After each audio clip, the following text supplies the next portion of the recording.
The Wooing of Leola by Mrs. Alex McVeigh Miller. Copyright 1905 and 1906 by F.M. Lupton. Now in the public domain.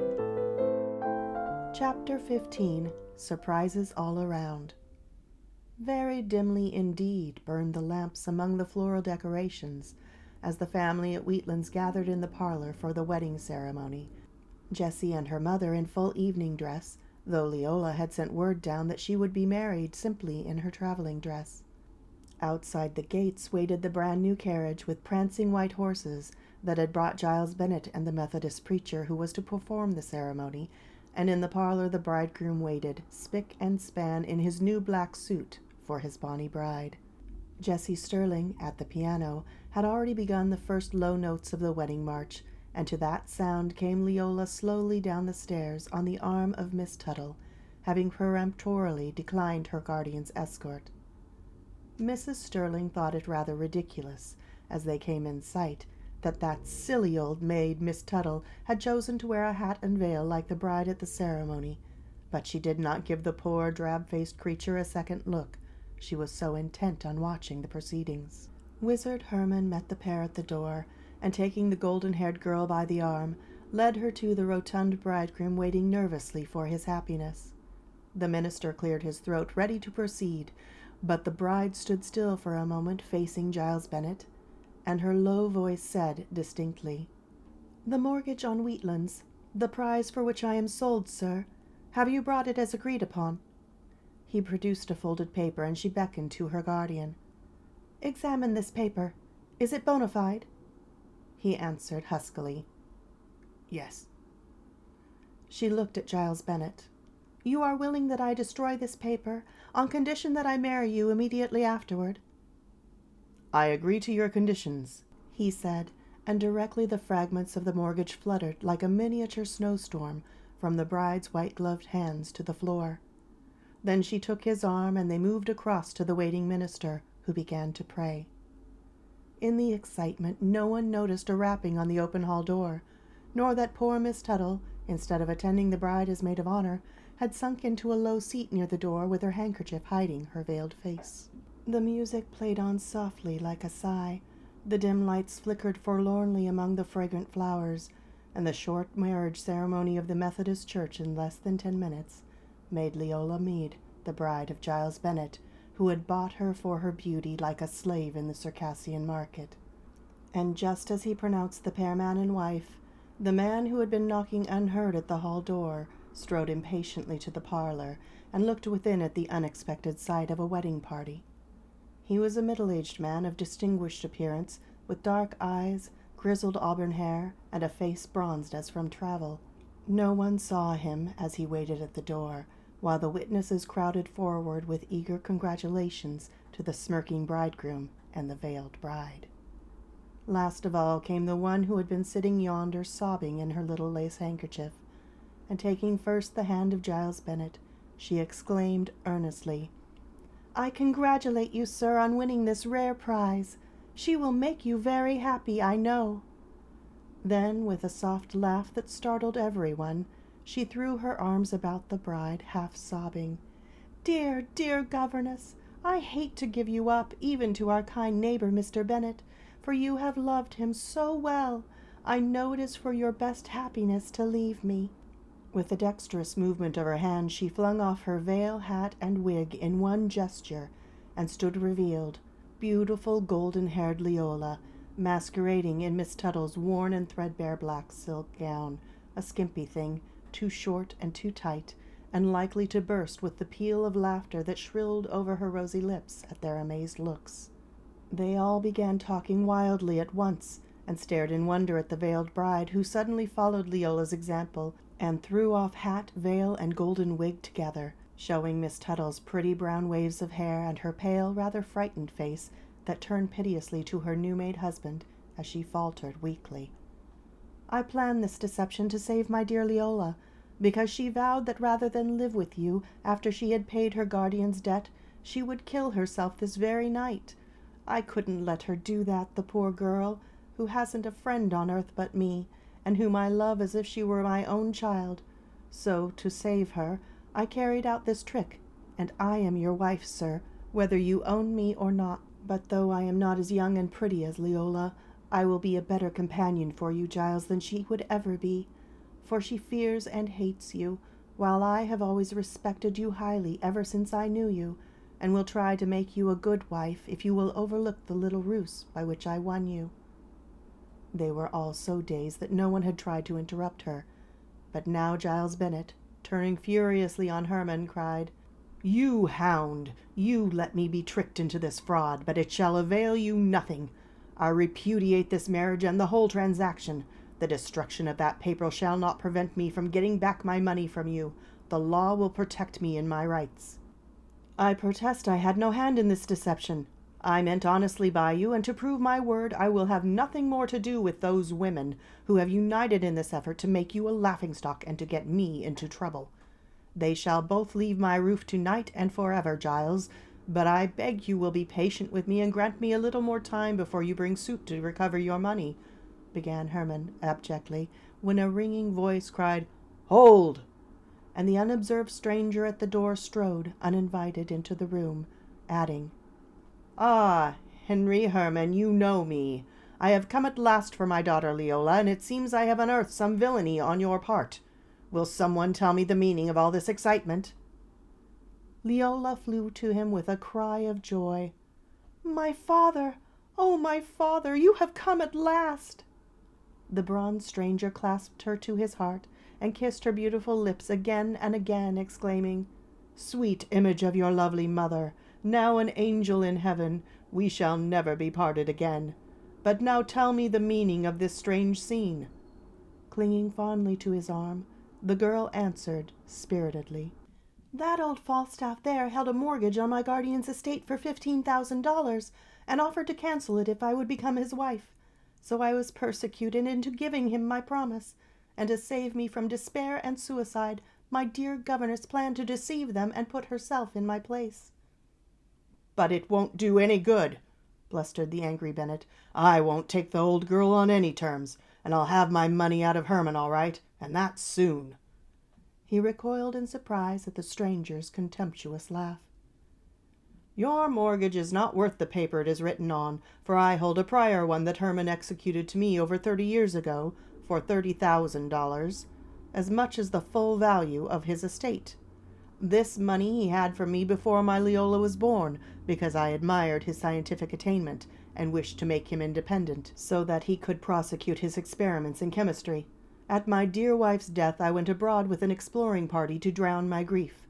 As Herman's mother was a kinswoman of mine, I left Leola with him, giving him $10,000 for taking care of her, but it seems that he has betrayed his trust, and but for this noble governess here my poor girl would have been betrayed into a wretched marriage. I have no more use for so unworthy a guardian, but I shall not take revenge by foreclosing my mortgage on his home. I shall leave him in peaceable possession the term of his life. Then Wheatlands will revert to my daughter Leola. For the rest, as soon as Leola can pack up to leave, I shall take my dear girl away with me to New York, and if Mr. Bennet repudiates his pretty bride, she may accompany us. I am rich, and for her love and care of Leola, she shall be well repaid." The bride and groom looked at each other, she pitifully humble and entreating, he angry and resentful, yet on a sudden inclined to make the best of what seemed to him a bad bargain, so that he muttered ungraciously, "You may come home with me, Amanda." Chapter 16. Widow Gray and the Young Cave Hunters. The tender-hearted Mrs. Gray returned to her cottage after her repulse at Wheatlands, in a very sad state of mind over Chester Oliphant's strange disappearance.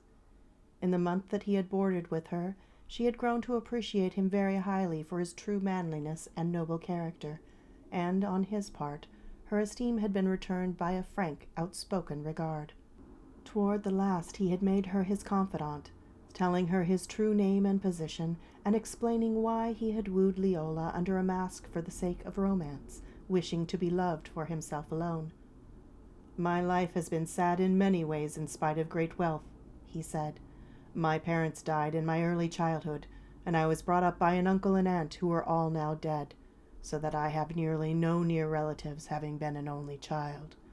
But now I shall arrange to marry Leola very soon, and my beautiful home on the Hudson, Bonny View, will have a fitting mistress in my lovely bride. As for you, my dear friend, in return for all your kindness, I want you to come to us when we are married and make your home at Bonny View as Leola's companion."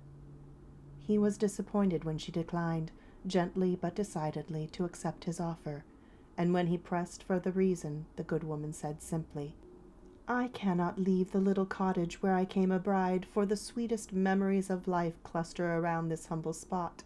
Here my 2 sweet children, my boy and girl, were born, and here they and my husband passed away from me to the better land. Here they return in spirit to brood over my lonely life in love and sympathy, and if I went away, perhaps they could not find me easily, or perhaps they would not be as well pleased as here, for we were all so happy together. When my earthly life is ended, they will come to soothe my last hours, and bear me company to my heavenly home. So I must wait for them here, where they watch over me daily, and I am happier so than anywhere else." Her words sounded strange to Chester Oliphant in the glow of his love and youth, loving the world and its gay companionship, but he read on her placid features a peace and resignation he could not understand, and ceased to urge her to change her home, only stipulating that he and Leola should at least have a long visit from her at Bonny View, to which she cheerfully assented. So now, at his strange absence, her heart sank with dread, for last night at her window the wind in the pine tree had sobbed like ghastly voices, and she remembered that it had sounded just so before each calamity that had darkened her life, vaguely foretelling sorrow. "Something bad has surely happened to the poor young man, for he would never have gone away like this with no explanation," she sighed, as she went restlessly about her household duties, with a heart as heavy as lead. On the next afternoon she took her knitting out on the front porch, watching eagerly up and down the road for a sight of the absentee, but all in vain. Suddenly she heard childish voices, and saw 4 little lads coming in at her front gate, little fair-haired, blue-eyed boys. Stair-steps, she called them, their ages ranging from 8 to 12. Widow Gray knew all these neighbor boys very well, and had often entertained them on her front doorstep with apples and gingerbread cookies, for they were adventurous little fellows, brothers and cousins, who often stole away from their homes to explore little caves round about, leaving their doting mammas in wild panics over their absence. The good woman knew that another expedition was on foot, for each boy carried a new tallow candle in hand, and wore his worst clothes as if on purpose, while their pretty faces looked up at her engagingly, while George, the youngest and boldest, acting as spokesman, asked, "Miss Gray, please, ma'am, may we explore the cave that opens from the hill in your back lot?"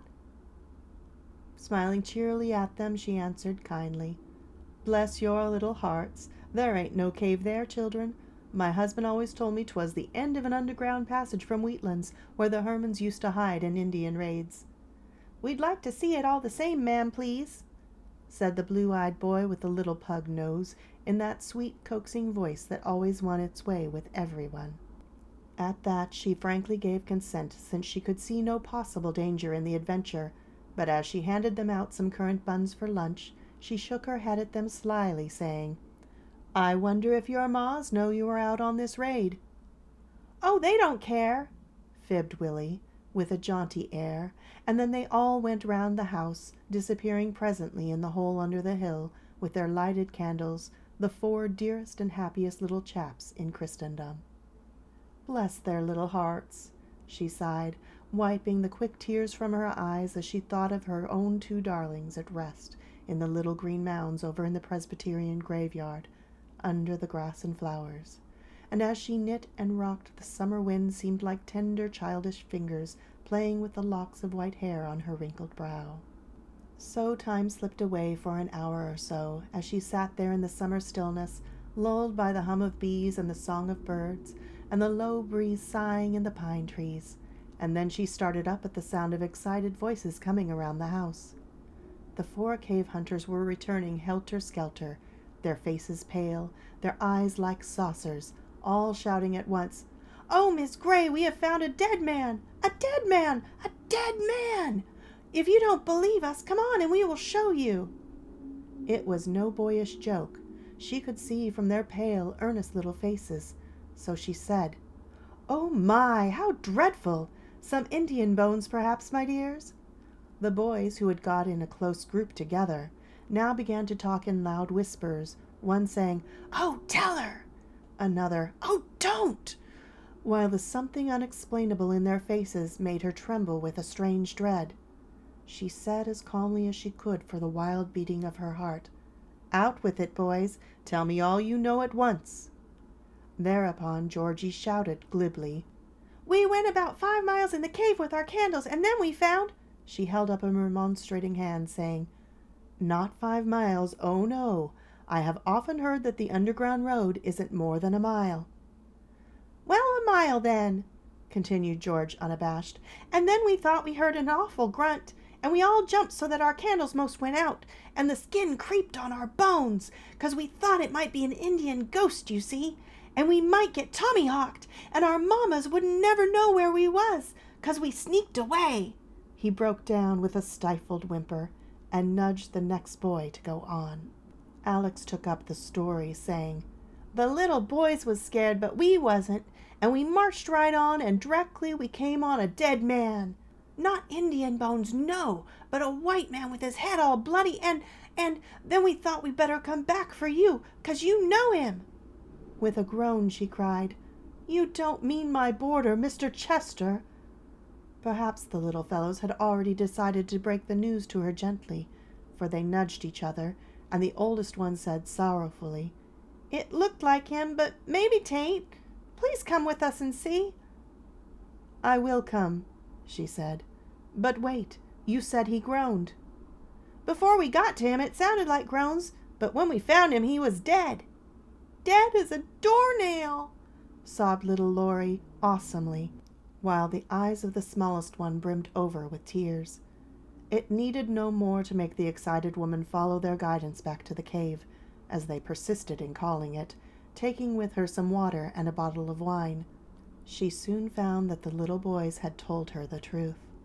The body of Chester Oliphant lay seemingly lifeless on the ground, the brown curls matted with blood from a wound on the side of the head.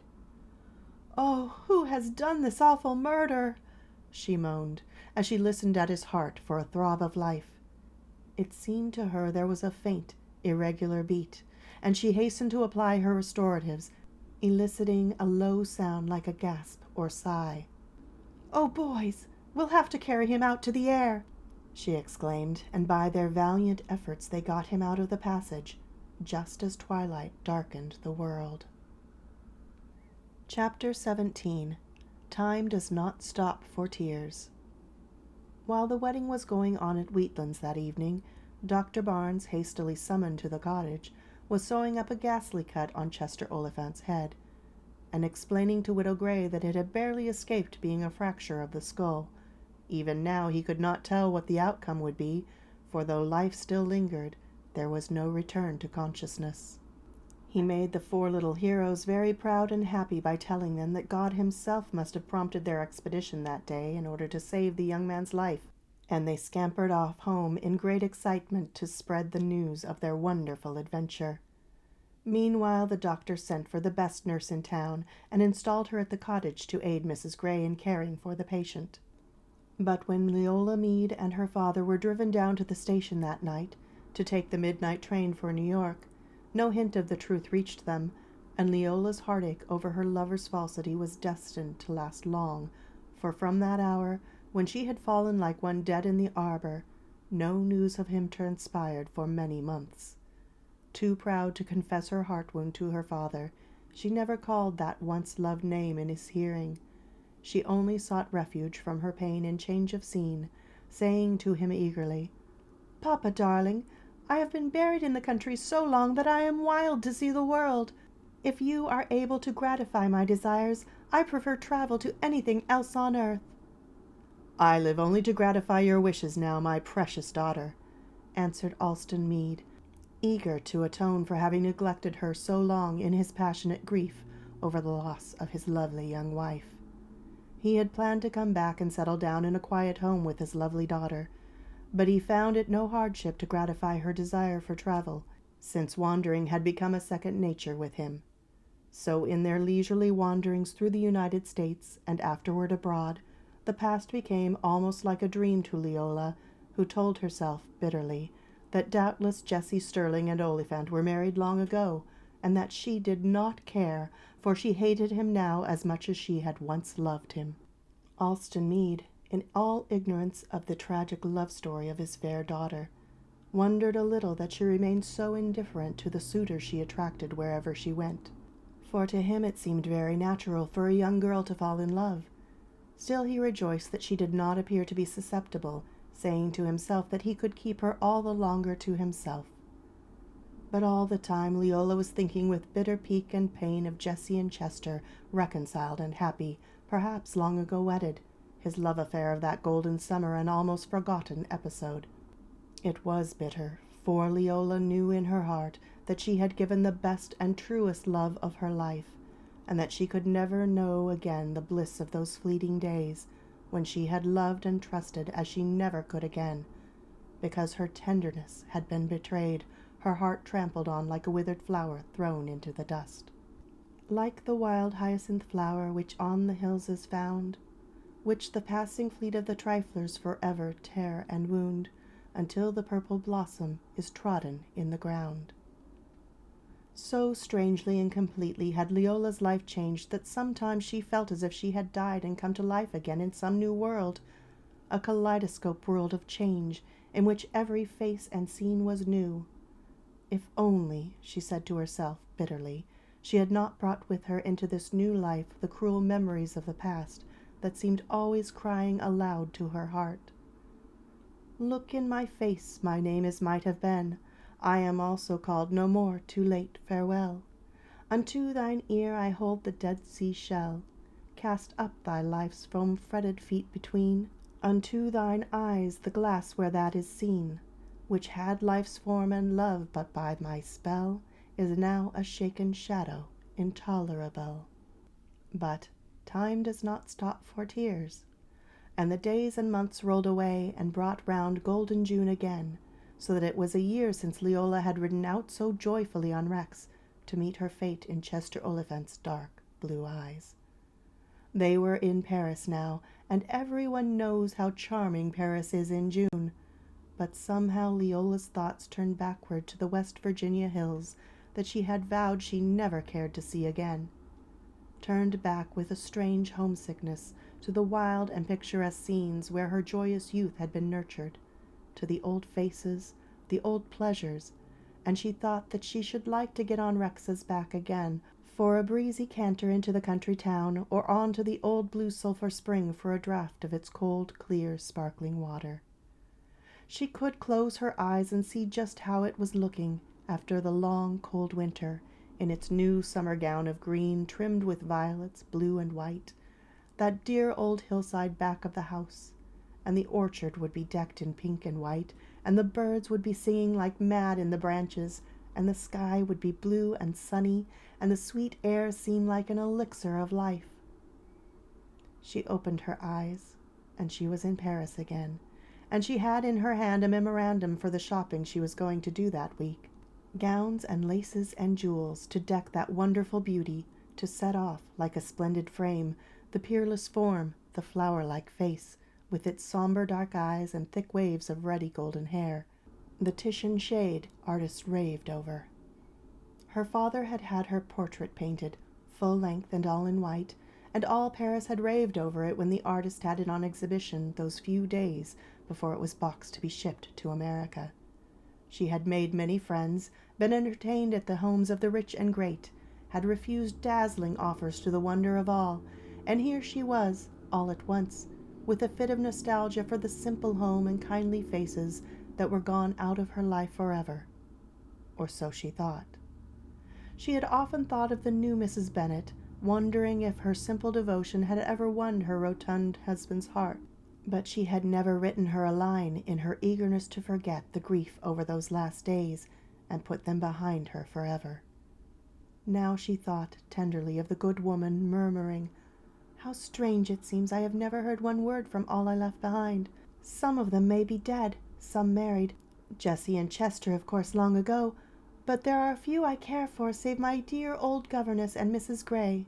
Putting all these thoughts behind her with a passing wonder why they had come like ghosts from a dead past to disturb her present peace, she rang for her maid and got ready for her shopping tour. An hour later, she knew why those settled memories had overwhelmed her this morning. It was the influence of telepathy. Turning over some rare silks at the arcade, her heart leaped and her blood turned cold in her veins at the sound of a familiar voice. "Leola Mead, am I dreaming, or is it really you? What a charming surprise! Why, only this morning I was thinking of you, wondering where you were, and to find you here so soon, it's like a dream." My foe undreamed of by my side stood suddenly like fate. To those who love the world is wide, but not to those who hate. Leola felt a small gloved hand pressing hers very hard, looked into bluebell eyes under flaxen waves of hair, and turned cold with dislike and repulsion, dreading every moment to see over the blonde's shoulder her husband's face, handsome and winning, with the laughing blue eyes that had smiled her heart away. With a strong effort she pulled herself together, calling her passionate pride to her aid. They should not see her wince. She would show them she had forgotten him. She said coldly, "So is it you, Jessie Sterling? How long have you been over?" "Oh, since early spring, shopping for my trousseau, you know," twittered Jessie gaily. "Then you are not married yet?" Leola cried eagerly. "No, but I shall be soon, in late July. Chester was ill so long, you know," she twittered on, then at the startled look in Leola's dark eyes, "Oh, I forgot you went away so abruptly that night before everything happened, the explosion and all.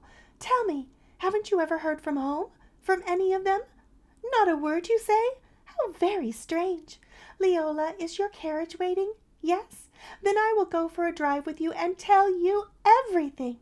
We can come back for our shopping later," dragging her out. Chapter 18. If Hate Could Kill. The two fair young girls stepped into the elegant equipage, and as it rolled down the glittering boulevard in the glorious sunshine, they were the cynosure of all eyes. Jessie Sterling began excitedly, "And so you have never heard a word from West Virginia since the night you left so suddenly? Then I have much to tell you. But first, have you not heard from Chester Oliphant in all this time?" There was an anxious note in her voice, but Leola did not heed it. She answered so spiritedly, "That is a strange question, Jessie. I have not heard or ever wish to hear from him." Jessie's little tinkling laugh rang out in shallow ripples on the air as she exclaimed, "Still angry? But poor dear, I do not blame you. It was hard for me to forgive him for trifling with your tender heart. It was his illness and suffering that melted my heart." Leola listened in blank silence. She would not have asked one word about Chester Oliphant if Jessie had said that he was dead.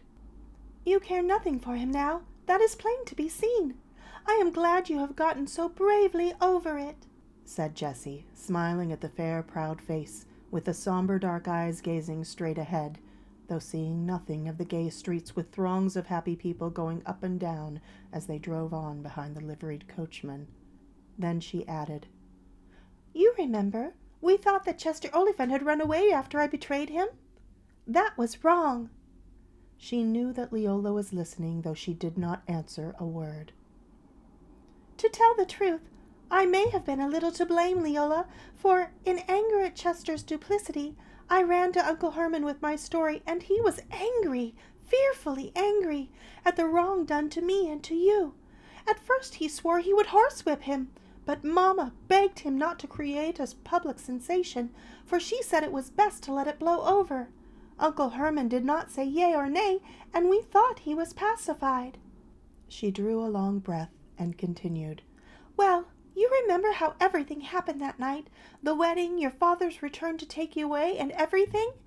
When the Bennets were gone, also you and your father, Uncle Herman was desperate. We sat up late talking over matters, holding, as it were, a council of war. For though your father had mercifully permitted him a lifetime use of Wheatlands, He was so involved in debt that he could not see $1 in sight anywhere." Leola made no comment, and the speaker went on. "Uncle Herman wanted to borrow of Mamma, saying he was prosecuting an experiment that must, if it succeeded, make him fabulously rich and revolutionize the whole world. But chemical ingredients were costly, and he could not go on a week longer without money. He had borrowed, begged, got all he could, and was desperate for more funds. He said he could almost steal if he knew where to lay his hands on the money for the sake of his great experiment. He even went on his knees to Mamma, but alas, it was like going to the goat's house for wool.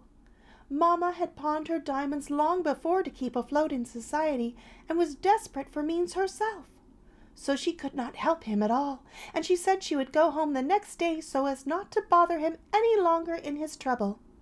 We retired, and at breakfast next morning he said he and Jocelyn would be busy in the laboratory until afternoon, that he had a few chemicals to work on yet, and that, before we left, we might have to congratulate him on the success of his experiment."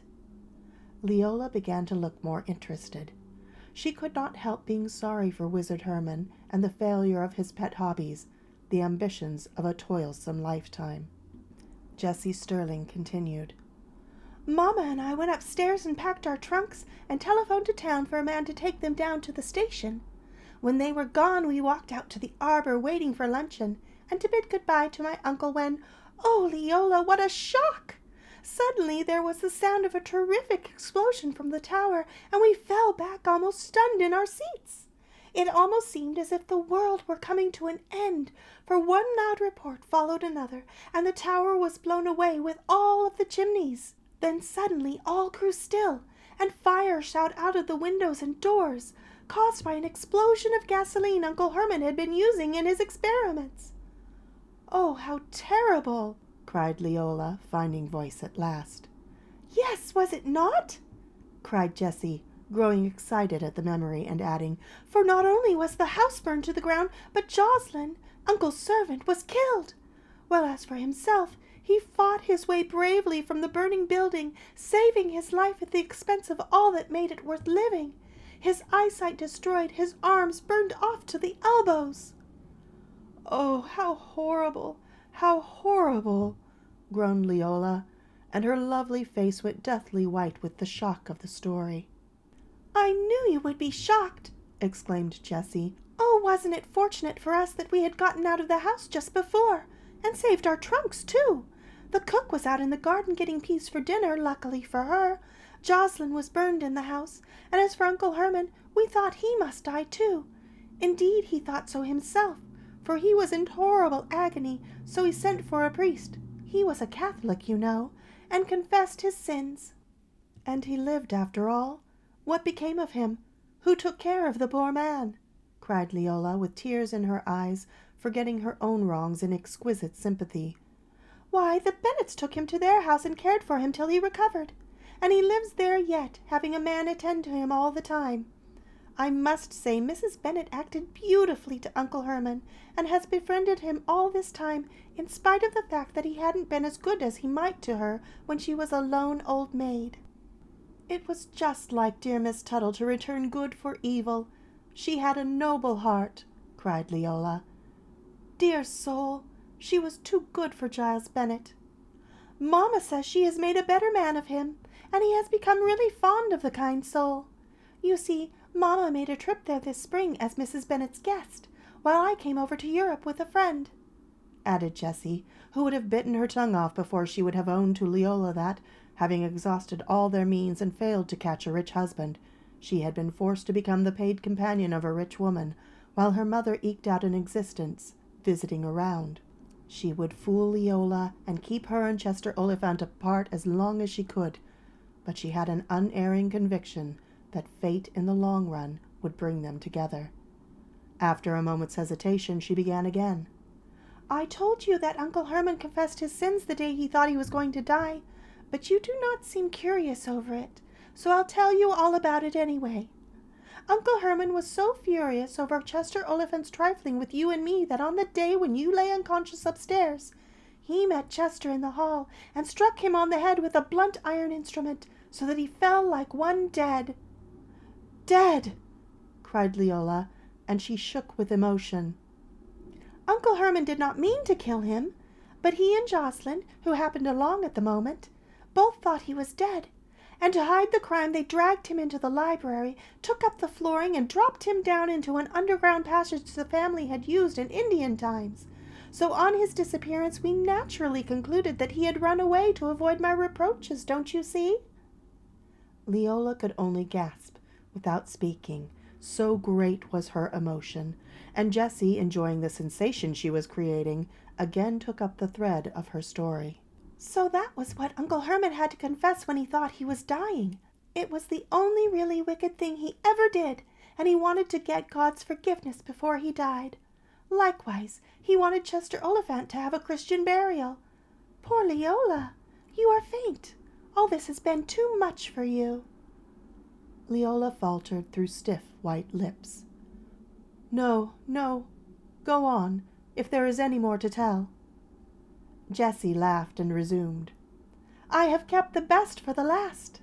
Just as the men were going to hunt for Chester's body in the underground passage, Dr. Barnes came along and told them that some little boys had found him alive in the cave, as they called it, and they had taken him to Mrs. Gray's cottage.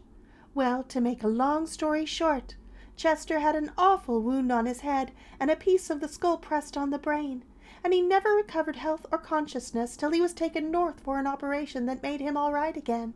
Mrs. Gray was like a mother to him through it all, and next to Mamma and me, I suppose he considers her his dearest friend. Now, as to our love affair, we made it all up some time ago and are to be married in July. But I suppose there's no use asking you to be my bridesmaid, dear Leola?" "No," the girl answered curtly, adding, "Jessie, I promised Papa to meet him at luncheon, and I shall hardly get back in time if we do not return now.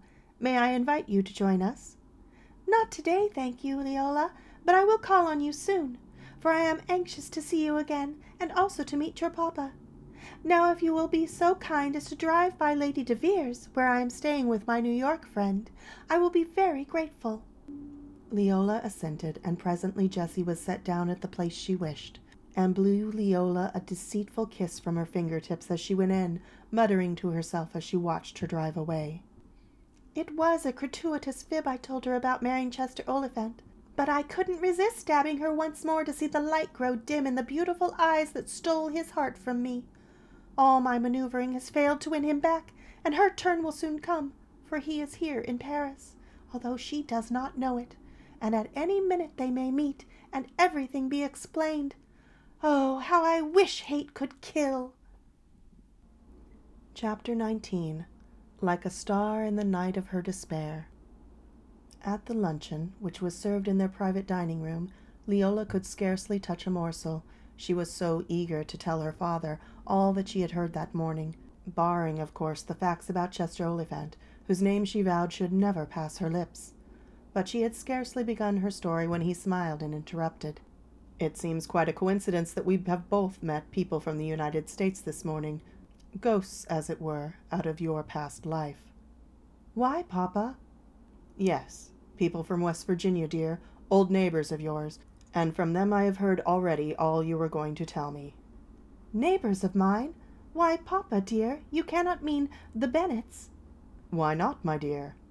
"Why not, indeed? They are rich enough to travel, and I remember now that my governess used to hanker after foreign travel. So she is here? You have seen her? Dear soul, I must call at once." "She will be here herself by and by, so you have only to wait and rest till she comes." "I shall be very impatient," declared Leola, and then she laughed. "I suppose Giles Bennet has forgiven me the trick I played him by now?" "Oh, yes. He said so with very hearty emphasis, and I believed him. Indeed, the man appeared proud of his wife, who seems to dote on him. They have been touring the continent for several months, and I met them in an art gallery this morning. I confess I should hardly have known them again, they were both so improved since that night. But Mrs. Bennet recognized my face, and ran joyfully to me to ask about you. So we talked for an hour, and I invited them to call at our hotel this afternoon." "I can hardly wait for them to come. I am so anxious," declared the girl joyfully. "Are you sure that you have told me everything, Papa?" "Did I mention that Wizard Herman was dead?" No, Papa. Well, that is one of the things they told me. It happened quite suddenly, the cause being heart failure, so after that they decided on this tour. They have with them also someone else that you know, a Mrs. Gray, who had a present made to her of this tour by a gentleman whom she had nursed through an illness. How strange you look, Leola. You have grown pale, and you tremble. Are you ill? Oh, no, Papa. Perhaps just a little nervous. Go on, Papa. Have you anything more to tell? Not just now, my dear daughter. Not till you take your luncheon. No? A drop of this wine, perhaps, to set you up. There. The color is coming back to your cheeks. Shall I ring to have the things taken away? She nodded, and they adjourned to their private parlor. Then Alston Meade said, gently, My dear daughter, I have been hearing surprising things about you today. While I have been wondering at your indifference to men, it seems you already had a lover. Her cheeks paled, then flamed. Who has dared betray that unhappy episode of my past? Who has called his despicable name? She half sobbed. Alston Meade put his arm around her tenderly, like a woman, with a soothing caress. Gently, dear. Perhaps he does not deserve your scorn, he said. Then you do not know all the story, Papa. Perhaps I know it better than you do, my darling girl, and, strange to say, Chester Oliphant has been known to me for years. His father and mother were dear friends of mine, and I knew their boy when he was a little curly-headed chap in kilts. Naturally, I lost sight of him afterward in my exile. Leola cried bitterly. You lost sight of him, so you did not know he grew up to be an unworthy scion of a good family, a heartless trifler with women's hearts. Grave charges, my daughter. You said that you knew all, dear Papa. Yes, I have heard both sides of the story, and you know only one, Leola. Papa! You know only one, he repeated. Leola cried passionately.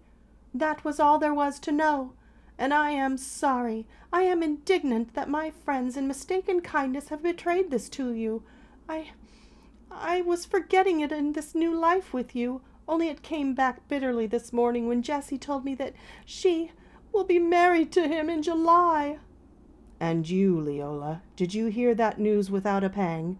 Has your heart grown callous? Spare me, Papa.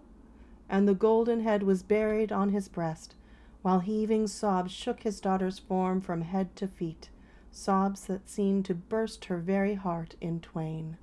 Had her heart grown callous? Oh no, the pity of it, that she could not deny she had given her love irrevocably to another woman's lover, to one unworthy her lightest thought. A honey bee for the honeycomb, and the humming bee flies home. A heavy heart in the honey flower, and the bee has had his hour. Alston Meade let her head rest in his arms until the storm of tears spent itself naturally. Then, as she began to grow calmer, he exclaimed, angrily, Curses on the woman whose malice has culminated in this past year of sorrow, whose memory must always darken your life, even when the shadow shall be removed. Removed, Papa? Alas, alas! Moaned the girl, who could see in the future no surcease of sorrow. She started when her father laughed aloud. My dearest, how little faith you had in your lover to believe all that little cat told you out of spite. Oh, Papa, you do not understand. Indeed, he was her lover. Jessie spoke the truth. He only sought to amuse himself with me. I know that it is true, for I saw her in his arms. He could hardly bear the anguish in the great dark eyes, the shame, the self-pity in the quivering voice. He must tell her the truth. He could not see her suffer any more, poor, proud Leola. So he answered quickly, You saw her spring to his arms, my dear, and if you had not fainted at the sight, you would have seen her the next moment, repulsed with scorn by the man who despised the shallow little deceiver. A wild cry of incredulous joy shrilled over her lips, and his words came like a star in the night of her despair. He continued, tenderly, You were tricked and deceived, my poor Leola, by two designing women. Granted that Chester Oliphant had once been engaged to marry Jessie Sterling, he had found her out and broken with her before he came to the mountains to seek you. The girl lied to you, deceived you wickedly, scheming to separate you and win him back herself. You fainted, and then fate stepped in and aided Miss Sterling to keep you deceived for a whole year. But that was all, for he continued to repulse all her efforts to get him back. His only fault towards you, darling, was his hiding his name and position in the natural romantic desire to be loved for himself alone. Chapter 20. All the world and we too, and heaven be our stay. Alston Meade had never fully recognized before all the rare beauty of Leola, for until now it had been shadowed by her secret sorrow, the thorn that was always piercing her heart. When the girl looked up at him now, her eyes were like stars, sudden roses had bloomed on her cheeks, and her lips were trembling with smiles of joy. "Oh, it is like some sweet dream!" she cried, half fearfully, her white hands clasped above her wildly throbbing heart. "It is no dream, my darling. It is a blissful reality," her father cried. "Your lover has always been true and noble and worthy of your deepest devotion. For months he has been seeking for you everywhere, and our fortunate rencontre this morning has filled his heart with joy." "Oh, Papa, you have then seen Ray, Chester, I mean," she began in wild agitation, but he interrupted her smilingly. "Call him Ray if you choose, dear. His name is Raphael Chester Oliphant, you see. Yes, your true lover is in Paris today. He crossed with your friends to seek for you. He will be here by and by to see you, but I promise to tell you everything first, for he does not know whether you will forgive him for deceiving you under the guise of a poor artist." She cried radiantly, "I am glad of it now, for he knows I loved him for himself alone, and he can never doubt my devotion. Oh, I can scarcely realize my happiness. It seems like some beautiful dream." They were interrupted by the entrance of the Bennets with Mrs. Gray, and such happy greetings were never seen before. Mrs. Bennet, grown matronly and stylish, hugged and kissed her dear pupil until she was quite out of breath. Mrs. Gray followed suit when she got a chance, and Giles Bennet squeezed her little hand until her fingers ached. Then everyone told Leola that she was lovelier than ever, and it was easy for her to return the compliment, for prosperity and happiness had worked a vast improvement in all three. A great chattering ensued, all trying to talk at once, for, said Mrs. Bennet roguishly, "We must talk as fast as we can, for someone else is coming presently, and he warned us that when he appeared he wanted to have the field all to himself." How Leola's heart beat! How her cheeks burned! She stole a glance at herself in the long gilded mirror, wondering if he would think her as pretty, in her costly silk gown and fine laces, as in the simple cotton gown of the rustic maiden. The mirror assured her she was even more charming now, for it is not to be disputed that fine feathers make fine birds. They told her all over again the story Jessie had related that morning, adding some that she had preferred not to tell. The Sterlings had done their best to lure Chester Oliphant back, but all in vain, and losing their last dollar, the girl had found employment as companion to a rich old woman going abroad, and the mother eked out existence visiting around among friends of her better days. Jessie had sent a last appeal to Chester the day before, and he had answered it with silent scorn. Suddenly their talk was interrupted by the entrance of a servant carrying a card to Mr. Meade. He glanced at it, and then passed it with a smile to his daughter. The visitors took the hint and rose precipitately. "We must all try to meet again tomorrow," Mrs. Bennet said, as they all filed out, escorted by Mr. Meade, leaving a clear field for Leola's lover. The happy girl sank back in her chair, feeling as if her heart would burst with its wild throbbing. People had died from shock of joy as well as of grief. Could she survive it? Her face went pale for a moment, pale as a snowdrift, and she closed her lovely eyes with a gasp. There was a quick step in the room, a hurried breath, and someone knelt at her feet and caught her two hands in a rapturous clasp that sent the warm blood bounding through her heart again, crimsoning her cheeks and lighting her eyes like stars, as she opened them to meet those dark blue orbs that in the long ago had lured the girlish heart from her breast and taught her the most exquisite lesson of life, with its blended joy and pain. And all the wondrous things of love that sing so sweet in song were in the look that met in their eyes, and the look was deep and long. For a long time that mute yet speaking gaze was enough without words, but at last Chester rose and drew her to his heart. "Sweetheart!" he cried, and their lips met after that long year of silence and sorrow and pain, Jessie Sterling's year of revenge for all she had lost by her own unworthiness. "I could die now," Leola murmured faintly, as she clung to his breast. "No, you must live for me, my bonny bride," he answered, and presently they were seated hand in hand going over the past.